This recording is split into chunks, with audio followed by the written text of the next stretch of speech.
More isn't better when it comes to weight loss medications. And in fact, doing more can sometimes actually set you back. Hi, I'm Dr. Meghan. I'm an obesity medicine physician and weight loss coach, helping you cut through the noise and confusion in weight care. My approach combines evidence-based medicine with real behavioral change. So you don't just take medications, you actually transform your health. So sometimes when it comes to weight and weight loss, more is not more. And I'll tell you why. So this came about because I had a question recently that I answered in an office hours video. And it was really about a patient who was on a long tirzepatide, and they also wanted to add another medication, but they weren't done kind of figuring out where their maintenance dose was, but they wanted to add this other one, and they were really like, I've been on this one before, I think it'll work, I think I should add it now. And I definitely have patients that ask me questions like that all the time, and I am like, pump the brakes, hold on. I think a lot of times when we are working on our health, we have the impulse.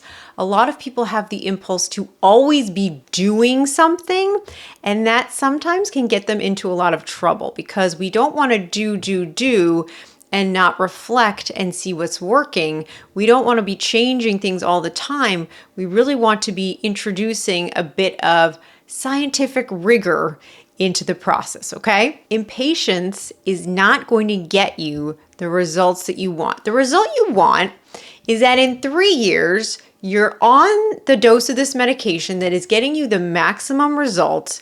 You're taking it, it's holding you at your goal BMI. You're not having any side effects that are seriously interfering with your life, and it's very boring. That is the goal you want. You want like 3 years from now, you're like, oh yeah, I just take that. And it's just part of your life and you don't even really think about it. It's not dramatic. We want to leave the drama outside of your weight journey. And to do that, you don't want to introduce a lot of things at once, because if you're changing multiple variables, we're changing this med, but we're not on the max dose of this other med, and then we're maybe doing something else, and maybe we're taking a supplement, you are not going to know, number one, if you have side effects, what's giving you the side effects. And number two, you're not going to know if it's working, what's working. So it's really important to be methodical, because what you don't want is for your brain to get confused and overwhelmed. Because when your brain gets confused and overwhelmed, it tends to go, for all of us, it tends to go to the place of, well, I've tried everything and nothing works. And that is like the kiss of death to any sort of habit change, behavioral change, any change you want to make. You don't want to get to that place because it doesn't get you anywhere. It just gets you to this place of hopelessness. And what you really need to change is this positive momentum and a feeling that your efforts are actually going to pay off. So if this is you, maybe you've done this in the past, or maybe you're listening to this and you're like, I tend to try to do a lot at once. I mean, I applaud the proactive efforts, number one, right? Good to be trying things, but we do want to introduce a little bit of the scientific method. So you really just want to change one thing at a time. So if somebody is on, let's say, a medium dose of semaglutide, and it's going well, but they're really not sure how far the medication is going to get them, they're not at the maximum dose, we think they can get there, go to that, see how far you get on one medication first, and stay there for a little bit and see what happens. And then, and only then, when things have calmed down and you think you're really not going to see any more change, only then would I consider for a patient adding something else, adding metformin or adding topiramate or adding Contrave.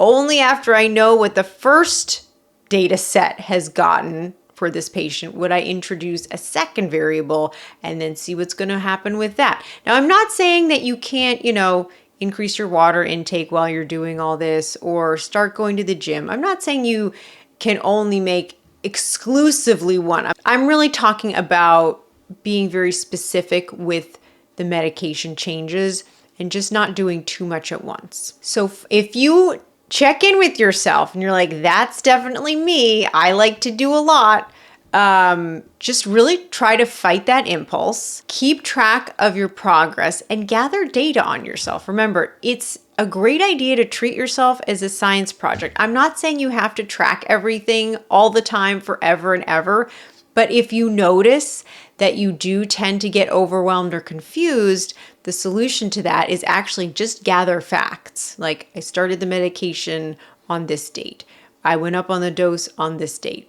These were the side effects I had. Like, if you were presenting your case to a judge in court, like what would you submit as evidence? Gather the data and review it regularly if you tend to go down the rabbit hole of despair, right? And that way you're just really looking at the facts, and it's much easier to make changes based on factual data than these vague feelings of it's working or it's not working, okay? So if you have questions afterwards, please leave them in the comment section down below. Comment if you're like, that's me, I definitely do that.